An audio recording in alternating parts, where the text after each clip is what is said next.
So we're having coffee today with Peter Ruiter. Hi, Peter. Hi.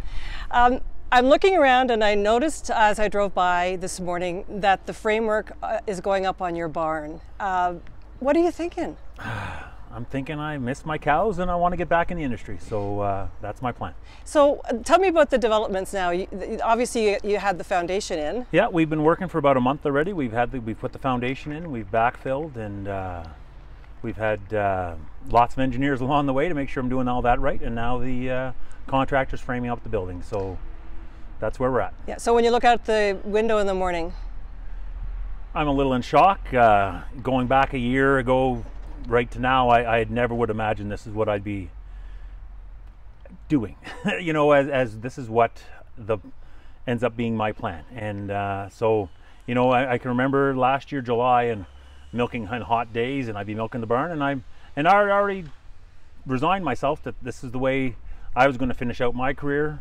It was going to be up to the next generation to move forward into new technologies. But on one fateful day in September, things changed, and you take stock of where you are and what you want to do and what you really love doing, and decide, well, can we make this work? And for those who don't know what happened in September, is there an easy way to say? On September 8th, the quick and short of it is 103, I had a doorbell ring saying, ding, ding, ding, your barn's on fire. And 107, I was standing there going, sorry cows, because there was nothing we could do. And probably the worst day of my life. Really don't like reliving it, but just drive ahead now and looking forward to the future. Get excited a bit about what's coming ahead. There's lots of decisions have been made, lots more decisions have to be made, and but it's exciting times. Keep it straight, eh, guys? Keep it straight. You know, I'm going to be moving into a facility that's right up with today's standards in milking cows. It's with robot milking cows. There'll be a robot feeding cows, and there'll be a robot even feeding the calves. So in the future, maybe at some other later coffee time, we'll talk about what actually the barn entails with cows in it, and we'll actually see, like, wow, like people are going to be amazed at how dairy farming has moved ahead. So how different is what you're going to do from what you did in the past? In the past, I worked about 85 to 90 hours a week. My wife worked about 50 hours a week, and never complained about it. Loved the work. I just loved what I did. Never asked for anything different. But you milked them physically, right? Physically, I had milkers. I bring the milkers to every cow. The cows would stand there. I would physically bring every milker to a cow. In the new barn, actually, the cows will walk toward the milker, and at that point, a robot takes over and actually physically milks the cow. So that part, I'm going to miss that part, of course, but the cow interaction part I won't, because I still have to work with the cows. Mm-hmm. They take a little while to train, and by training them, I'll be able to, you know, get to know their names and be back to the same interaction I had before. Feed them same way, have an eye out for something if something's wrong, which one of my strengths is actually attention to detail. I could pick a sick cow out days before anybody else. So I'll just do it a little bit bigger, because my barn's going to be a little bigger than the past, but I got to pay for it somehow. Yeah, so there is a cost to the new technology. Absolutely. Can you talk about what this whole thing is going to run you? Total build, I'll tell you near the end. I have a budget, and we'll see if I'm going to stay on budget, but the numbers it's substantial. Most people would think about buying a house. I'm buying multiple houses. I'm buying whatever the average house in Ottawa, multiply by 5 at least. So really, yeah. So that's where it's at. And does that include the cost of a new herd? Yes, that includes the cost of a new herd, buying the cows. You know, but they won't be my cows. I knew all my cows in the past.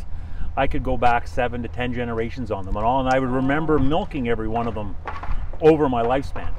In the new scenario, I have 10 cows left, and I know all their mothers and grandmothers and everything else, but I need more than 10 cows to make this work, so I got to buy probably 40 or 50 cows, and, you know, I won't know them, but, you know. But you'll eventually get to know them, won't you? Absolutely, absolutely, and I'm sure, you know, there will be excitement because it's somebody new, you know, like, you know, it's that new person coming into the, I've always been pretty easy to get along with, so these cows will have to get along with me too. So has the community helped you, I think, in the decision to go ahead and rebuild? I think the biggest part about the community is about that there's lots of good people out there, and it's refreshing. It's encouraging. But they told you you had to rebuild, right? They were telling me, and ironically, financially, I probably should just walk away. I should just walk away. But why? Why do you say that? Financially, I'd probably be better off in real terms, but in my heart, I like milking cows. People know me as a dairy farmer, and you know, you go into a Sens game. I got a free ticket to go into a Sens game, and the guy behind there going, so what do you do for a living? And I'm like, oh. Just pin it back on. We're not going to stop. Oh. There you go. Yep, there you go. I just play too much with my hands. So I go to a Sens game, and the usher says, "Oh, so what do you do for a living?" And at that blank stare, I'm like, "Well, I used to be a dairy farmer." And then, of course, I guess he's watching the news. He found out, he knew what I was doing, and wow, oh, you're the farmer, and like, of course, you know, and so, you know, I like to have that story behind me that I am that guy. And you've got Mark here. He's working on the construction. My son is the next generation. He's so he's got the right skills to take on the farm in the future. Are you doing it for him or you? I'm doing it for me first. And if he wants to follow in my footsteps, that'd be wonderful. I think he has the right skills for it. He works hard. He's attention to detail. He's proud of the things I've done, and my wife jokes that we're like two peas in a pod. Like if I go anywhere, he's generally beside me. So, you know, and for a dad, you can't ask for any more. I mean, I'm proud that my dad's still around, and he's come by every day. Yeah. They comes by at 10 and 2 around here just to make sure to see what the boys are up to. Yeah. And he's excited, you know, and for me, that feeds my excitement, you know. But I mean, trepidation. There's bills going to have to get paid, and everything's got to work out, and you know, there's trade issues along the way, but you know, I've learned one thing along the way is you put your head down and you just work on through. And you had 3 barns originally. They're gone. One instead? Yeah, one big one. They're all attached. The other 3 barns were attached in the past. This will just have one big roof on top.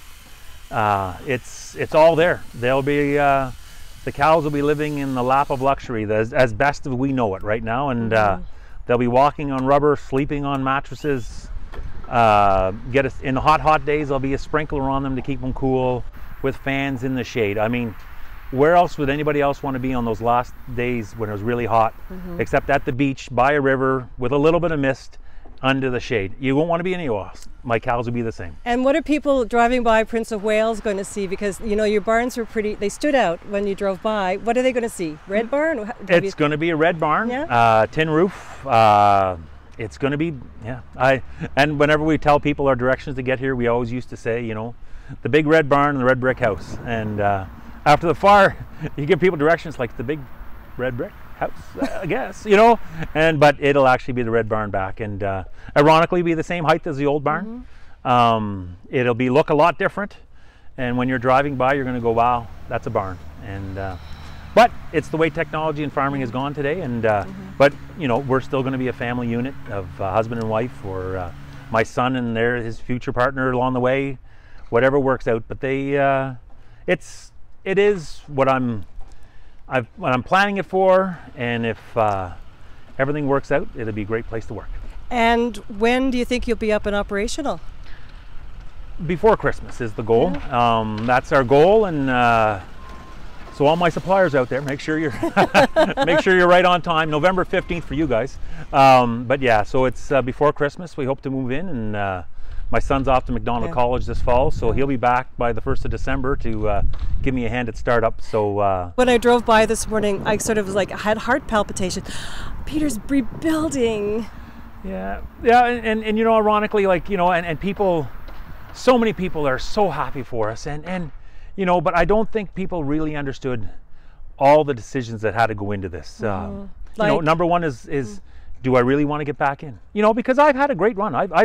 I started milking cows when I was 13 years old. Most people, and I laugh, most people say, oh, I've had a job for 35 years, I'm retiring. And I'm joking, wait a minute. I started milking cows when I was 14. I went to high school, finished high school, and then I came home to the farm. And I've only known farm work. So my whole career, 30 some years, it's been on the farm. You couldn't walk away and leave No, it in ashes? No, and ironically, that was part of the big nag in the back of me saying, oh, this is not how I wanted to go out. And other people have to get out of the industry. I understand that. And you know, the industry is changing all the time. And you know, without the fire, the ironic part, without a fire, I don't know if I could afford building the barn I am. And were there community funds that go into this now? Absolutely. Yeah? Absolutely. They've been a great source of help. And you know, I've enjoyed all their kind words. I've enjoyed all their gifts. It's been overwhelmingly positive. But you've had pressure from the community too. They want to see this new barn. Yes, and I don't think they completely recognize all the economic factors behind it. And but I have a plan, and if the plan works, it'll be a beautiful place to work. Oh, Peter, we wish you the best of luck, seriously. Thank you, Caroline. And you know, when we're back up and running, come on back, and we'll have a coffee in my new office. And meet some new gals in the barn. Yes, and you know, some of my old ones like Maddie or Lime or Madeline. Yeah, you've got a handful that are. Yeah, I have about 10 left over. And where were they that day? They were outside across on pasture, so they were dry. So they all had calves, and so I have a couple newborn calves out there, and you know, so things are looking up. You know, and do they know they're moving into a new barn? Well, I've told them. I'm not sure they quite caught it, but I've told them they have to get. You know, these digs are only temporary. You're going to come back, and but you know, the cows are my cows are my cows. So I'm hoping, you know, well, I'm sure when they get into the new barn, they're going to go, wow, hey, you made it pretty nice. You know, it's going to be a beautiful hotel for them. Peter, thanks so much. Hey, no problem at all. Thanks. Have a great day. You too.